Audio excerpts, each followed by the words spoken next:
Isang mapagpalang araw sa inyo. Welcome back sa ating kwentuhan.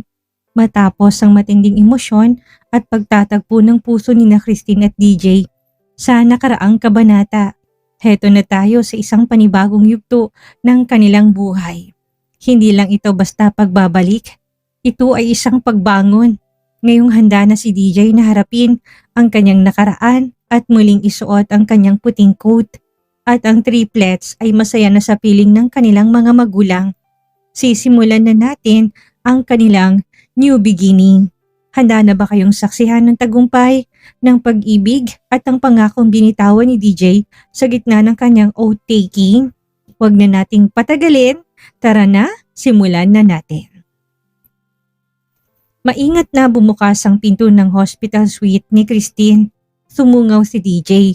Hawak-hawak ang isang bouquet ng yellow roses na tila bagong pitasar din. May ngiti sa labi niya habang palihim na sinusuri ang asawa. Nakaupo si Christine sa kama, may unan sa likod na abala sa pagbubuklat ng magazine. Nang maramdaman niya na may pumasok, napalingon ito. Hi wifey, bati ni DJ. Malambing at agad siyang lumapit at nilapag ang bouquet sa bedside table. Saka dumampot ng isang stem ng rosebud at inabot ito sa asawa. For the most beautiful woman in the whole wide universe and the mother of my children, I love you so much. Napatawa si Christine, tinanggap ang rosebud at agad nung inamoy. Ang baduy mo talaga, aniya sabay ira pero halatang kinilig. Pero sige na nga, ang bango. Thank you. Napailing si DJ sa reaksyon ng asawa pero hindi niya mapigilang humalakhak. Seryosong tumingala si Christine sa kanya pagkatapos hawak pa rin ng rosebud. Habi, mahina niyang tawag. Gaano mo ba talaga ako kamahal? She teased. Hindi sumagot si DJ. Sa halip ngumiti siya, yung tipo ng ngiti na parang kayang tunawin kahit na yelo sa Antarctica. At sobrang tamis. Pwede ka nang magka-diabetes. Enough to cross fire, swims oceans. Fight witches, he winked, just to see you smile like this. Dahan-dahan niyang kinuha mula sa kamay ni Christine ang hawak nitong bulaklak. Walang bitiw na tingin, dinampi niya ang malambot na petals sa mga labi ng asawa na para bang siya ang pinaka-babasaging bulaklak sa mundo. I love you more, bulong niya pausat puno ng lambing. Christine giggled again, then placed her palm on DJ's cheek. You're so cheesy, pero ang totoo niyan, nag-uumapaw ang pag-ibig ni Christine sa kanyang asawa. And you love me for it, sagot ni DJ. Sabay halik sa likod ng kamay nito, she opened her mouth to speak, pero muling nagsalita si DJ. Christine, isang malalim na buntong hininga nito. Napatitik siya dito, mata ay malumanay at naghihintay. I know, I've said sorry a million times, simula niya. Pero hayaan mo na ulitin ko. Patawad sa lahat for hurting you, for letting myself be manipulated. Akala ko matalino na ako pero naging bobo pala ako sa mga kasinungalingan ng ibang tao. Hindi ko naisip kung gaano kita nasasaktan noon. Tinignan ni Christine ang mga mata nito, puno ng pagsisisi at sincerity. Wala nang galit, wala nang sakit at parang biglang nawala ang lahat na nangyari noon dahil sa isang tingin lang. Alam niyang nagsisisi talaga si DJ. Pinapangako ko, patuloy ni DJ. Araw-araw kong patutunayan kung gaano ko nagsisisi. At araw-araw ko ding ipaparamdam kung gaano kita kamahal. You and the kids. Kayo ang buhay ko. Hindi na nagsalita si Christine. Nilapit niya lang ang kanyang mga palad at ikinulong ang mukha ni DJ sa pagitan ng mga to. She gently stroked his cheeks with her thumbs. Whatever happened in the past, tapos na yun. What matter now is what comes next. At ang mahalaga, magkasama tayo, magmamahalan. Hindi na tayo lilingon sa nakaraan. Unti-unting lumapit ang kanilang mga mukha. Ang mga labi nila dahan-dahang naglapat sa isang halik na puno ng pangunawa, pagbabalik at pangako. Ilang segundo rin silang nanatili doon bago sila parehong ngumiti at binitawan ng isa't isa. Napayuko si DJ at napansin niyang magazine na hawak ni Tin kanina. Kinuha niya ito, napakunot noo tapos napangiti ng pilyo at proud. Nakabikini ka dito? Tanong niya at kunwaring seryoso habang hawak ang magazine kung saan si Tin ang cover. Damn, my wife is too hot. Ano ka ba? Matagal na yan? Natatawang saway ni Tin. Dumaan si Gemma kahapon. Sabi niya may fashion show next month. I'm the main attraction. Ako daw ang ipupush for comeback. Agad tumutol si DJ. Nope, hindi yan mangyayari. Hindi ka nararampa na nakabikini sa maraming tao. Hindi pwede, wife. Matigas na sabi ni DJ, naroon ang otoridad na pataas ang kilay ni Christine. Ha? Bakit? DJ leaned closer, teasing but firm. Isa yan sa pinagseselosan ko noon. Ayoko nang may ibang lalaking makakakita sa'yo na nakabikini ka. Never again. Wow, possessive much? Umayos ka nga, Douglas, ha? Biro ni Christine. Not possessive, sagot niya, eyes lock on hers. Protective. Your body is for my eyes only. Christine smiled prettily, sabay sabing, fine, I'll keep the bikinis for private viewing only. DJ smirk. Deal. Nagtagpo ang kanilang mga mata. This time walang bigat, walang multo na nakaraan, just the quiet joy of a love that chose to stay. Pagkatapos ay naupo sa gilid ng kama si DJ at marahang hinawakan ng kamay niya. Wife, sambit nito, malumani ang tinig. May sasabihin ako. Sana okay lang sa'yo. Tinignan siya ni Christine, kunutang noo. Ano yon? Pwede ko bang iuwi na muna ang triplets sa Quezon? Tanong ni DJ, marahang tinapik ang kamay nito. Request kasi ng mga magulang ko. Gusto nilang makasama na munang mga bata. And besides, doon din naman tayo ikakasal. Napataas ang kilay ni Christine pero hindi mawalang ngiti sa mukha niya. Talaga lang ha? At ano naman ang sabi ng parents ko? Napahimas sa batok si DJ. Alanganing napangiti. Well, nagkaroon ng maliit na meeting ang dalawang partido as in both sides ng pamilya. Oh, napakunot ang noon ni Christine. Ano, may votation ba? Masigit pa. Nagbato-bato pika mga lolo't lola. Nakangsing sabi ni DJ. Napapikit si Christine sa tawa, bahagyang napailing. You're kidding me. Hindi, best of 3, sagot ni DJ habang pinipigil ang tawa. At guess what? Nanalong parents ko. Puro kasi pa palang mga magulang mo. Kaya yun, tinalo ng gunting. He said, proudly para sa parents niya. Umagalpak ng tawa si Christine. Ang childish ng mga magulang natin. But I love it, right? Para bang championship game ang dating. Sabay kindat ni DJ. But don't worry, susunod din ang turn ng parents mo. After the wedding, sila naman. Deal, sagot ni Christine. Nakangiti pa rin habang pilit na pinapawi ang luha ng katatawa. At least, hindi na pinag-aawayan. Pataasan na lang ng pusta sa Bato-Bato Peak. Bumaling si DJ, yumuko at tinalikan siya sa noo. That is why I married you dahil ikaw lang ang gusto kong kasabay na tumawa sa mga ganitong bagay. You didn't marry me yet, sabay irap ni Tin. But you will, I will, soon, and I can't wait. Mahigpit na hinawakan ni DJ ang kamay ni Christine, pero banayad, may mahalagang sasabihin pa siya kay Christine, tipong pinipili niya ang tamang sandali para ipahayag. May sasabihin pa ako, wife. Malumanay niyang dagdag, napatingin si Tin sa kanya. Curious. This time sure na ako. Tumango si Christine, naghihintay sa sasabihin ng asawa. DJ drew in a deep breath, saka muling pinisilang kamay ng asawa. I'm going to take the oath again. Napakurap si Tin. Oath? You mean? As a doctor, sagot ni DJ, may kakaibang ningning sa mga mata. Pinasuspindi man ako noon na tinanggalan ng lisensya. The board finally cleared my name. Napatunayan na wala akong kasalanan and they're giving it back. Her eyes wider in shock. Finally, DJ, tumango-tango si DJ. At this time, I'm starting fresh. Patuloy nito. I'll retake the Hippocratic Oath this time. Mas buo ang puso ko. Mas malinaw ang dahilan kung bakit ko ito ginagawa. Bakas ng kaba at saya sa mga mata ni Christine habang nakatitik sa asawa. You're serious? Congratulations! DJ smiled gently. I'm dead serious and not just that, I'm finally pushing through with the hospital project. Yung matagal mo nang gustong itayo? So you mean, pumapayag ka na? Tanong niya at halos hindi makapaniwala. DJ nodded. Yes, from scratch with the right people this time. And tumigil siya sandali at parang may iniipong lakas ng loob. I accepted the position as CEO ng pharmaceutical company ni Lolo Francis. Mas lalong nalaki ang mga mata ni Christine. Wait, what? CEO? Ngumiti si DJ. Yeah, tama ka. Bakit hindi ko subukan? I'm going to step into who I really am. Hindi lang bilang doktor, kundi bilang leader at asawa. She was stunned. Tahimik lang siyang nakatitig sa asawa, trying to take it all in. Ilang segundo bago siya napangiti.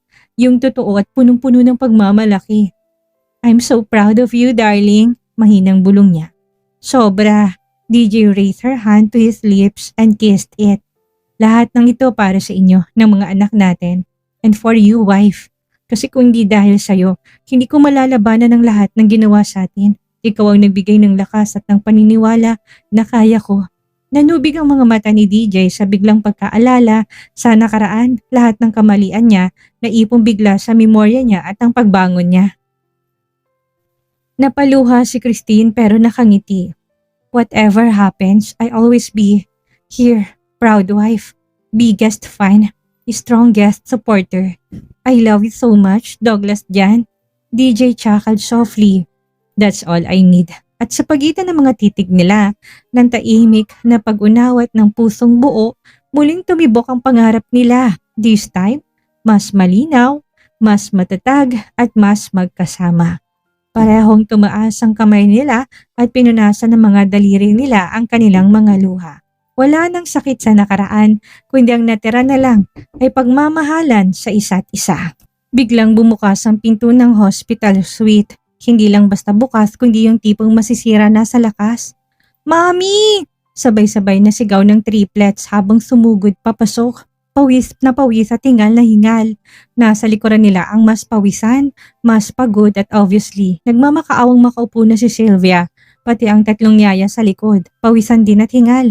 Oh my goodness! Finally! Hingal ni Sylvia habang nakasandal sa pinto. Para bang isang segundo pa't matutumba na siya. Kanina ko pa to mga batang to, pinaghahabol ako. Napatawa si Christine. Mommy, pinaglolo ko ka ng mga yan. Pinapagod yung si Mommy old ha? Saway ni Christine sa tatlo. Umiling si Sylvia kahit nahingal. Pagod is understatement. Makita ko lang silang masaya. Lahat ng nurse dito kinukulit nila. Seryosong sabi ni Sylvia pero halatang tuwang-tuwa rin sa mga bata. Si Danaya naman tinatanong kung meron daw bang magic potion para bumait lahat ng bad. Nagtawanan silang lahat. Si DJ ay agad na lumapit. Niyakap ang ina mula sa gilid. Sobra siyang nagpapasalamat sa Mommy Sylvia niya. Ma'am, okay ka pa ba dyan? Tanong niya. May halong biro pero concerned pa rin. Thank you so much and I love you. Nag-thumbs up si Sylvia. Malapad ang ngiti. I will never get tired. They're my bundle of joy. Malaki ka na DJ. Ibubuhos ko ang oras ko sa mga apo ko. Di ba nung una pa lang na na-meet mo sila, halos ayaw mo nang pakawalan? Hirit ni DJ. Siyempre, ako pa ba? Right away, binili ko lahat ng gusto nila. Wala akong tinanggihan. I spoiled them. Don't judge me. Sagot ni Sylvia proudly. Ano pa nga ba? Sabat ni Christine habang inabot ang mga anak na isa-isang yumakap sa kanya. At si Dad, dugtong ni DJ. Tinuruan ka agad ng mga bayong mga to. Kaya ayun, ayaw na siyang tantanan. Every 5 minutes, tanong, Lolo Dad, kailan ulit sa kabayo? Promise mo yun, Daddy ha? Sabay ng singit ng triplets. Tumawa si DJ. Oo na. Basta behave na muna ha? Mommy, can we go home na? Tanong ni Danaya, nakapapi eyes pa. Yes, baby. Lalabas na tayo today. Sagot ni Christine. Masayang hinaplos ang buhok ng anak. Actually, sabay-sabay tayong lalabas lahat. Maaga kong naayos ang discharge papers nyo. Sabat ni DJ. Everyone's cleared. Ready to go anytime. Masayang balita ni DJ, nagtawanan silang lahat. Punong-puno ng kasiyahan sa loob ng hospital suite. Isang araw matapos silang makauwi, maaga pa lang ay abala na si Christine sa paghahanda. Ang mga bata sinama na rin kahapon ng mga magulang ni DJ. Today was DJ's oath-taking ceremony bilang muling lisensyadong doktor at gaganapin ito sa Manila Peninsula sa isang function hall na reserve para sa special na araw na to.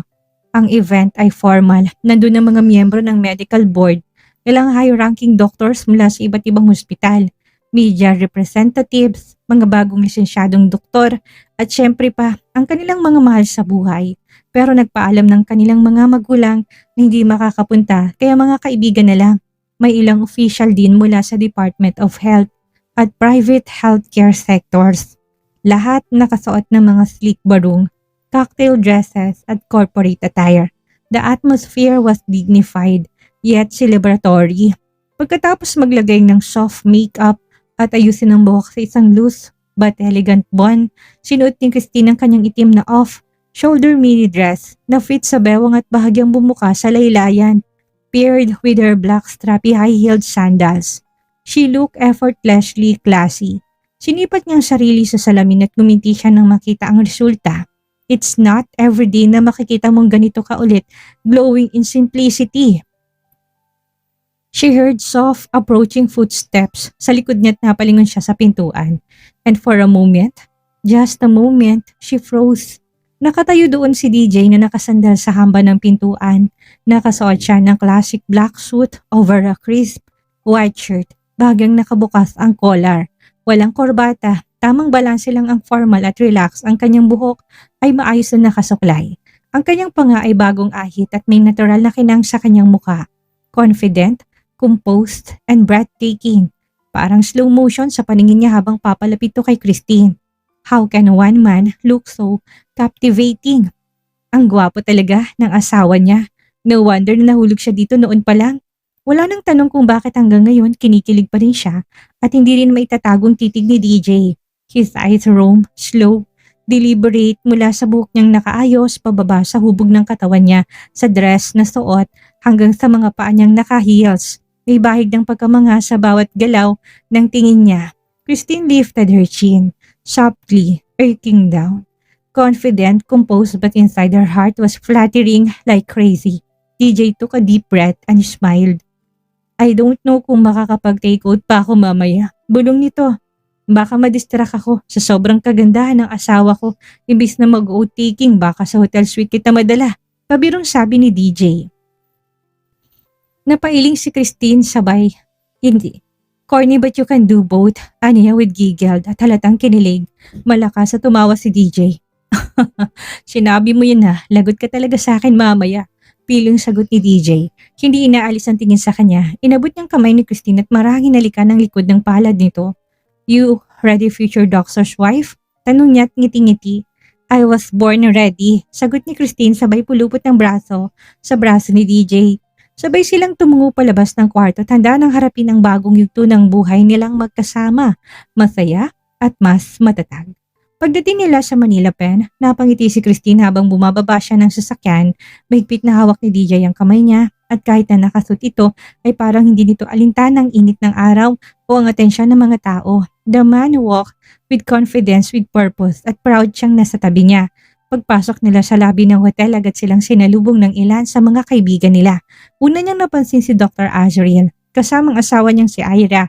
Pareho naka-formal wear at mukhang hindi may tagong excitement. Dr. Douglas dyan, tawag ni Felix habang lumalapit. Proudly, man, welcome back. Thank you bro, sagot ni DJ sabay yakap dito. Nandun din si Kael na masayang-masaya para sa kanya at ang asawa nitong si Yasmin. It's about time cash, biro ni Kael habang nakikipagkamay. Masyado ka nang matagal sa hiatus. Hindi ko nakakayanin kung hindi pa ako babalik, sagot ni DJ sa loob-loob niya. Kabado siya. Maya-maya pa'y lumapit si Bea kay Christine at kasamang asawa si Fabio na naka-formal suit din. Sis, ang ganda mo ngayon, bati ni Ate Krista niya. Sa kanya't niyakap siya. Pagkatapos, humarap si Krista kay DJ. DJ, congrats ha, you deserve this comeback. Thanks ate, and thank you Fabio sa lahat. Tugod ni DJ sabay kindat kay Christine. Naku, kung si Fabio yung tatanungin, yan talagang best man of the hour. Sabat ni Bea, sabay kindat sa dalawa. Napangiti lang si Christine habang tahimik na pinagmamasdan ang asawa niya na nakikipagkwentuhan. Ipinadala na rin ni Yael at Elisha ang kanilang congratulatory message via video na pinakita ni Bea. They are currently enjoying Europe pero sobrang proud daw sila sa'yo, kwento ni Bea. Si Uno at Dos nagpadala rin ng kanilang mensahe at magkapatid na Athena at Acer. Nang pumasok na sila sa loob ng function hall, sinalubong agad sila ng ilang guest na masayang bumati. Congratulations, Doc Bentacourt. We miss you in the medical field. Welcome back. Ngumiti lang si DJ habang inaabot ang mga kamay na gustong makipagkamay habang si Christine hindi bumibitaw sa braso nito. She was proud not just because he was back in his career but because of the strength and humility he carried with him now. Nang magsimula ng programa, naupo sila sa front row. Tumahimik ang buong hall at ipinakilala ang mga bagong lisensyado at mga doctors na ibinabalik ang lisensya matapos mapatunayang walang sala. DJ was one of them. Tumayo si DJ kasamang ilan, nagtaas ng kanang kamay at nanumpa. Habang nakatitig si Christine sa kanya, parang umikot ang mundo niya. Walang ibang taong nandoon para sa kanya, kundi ang lalaking nasa harapan. And in that moment, she realized she truly was the luckiest woman alive.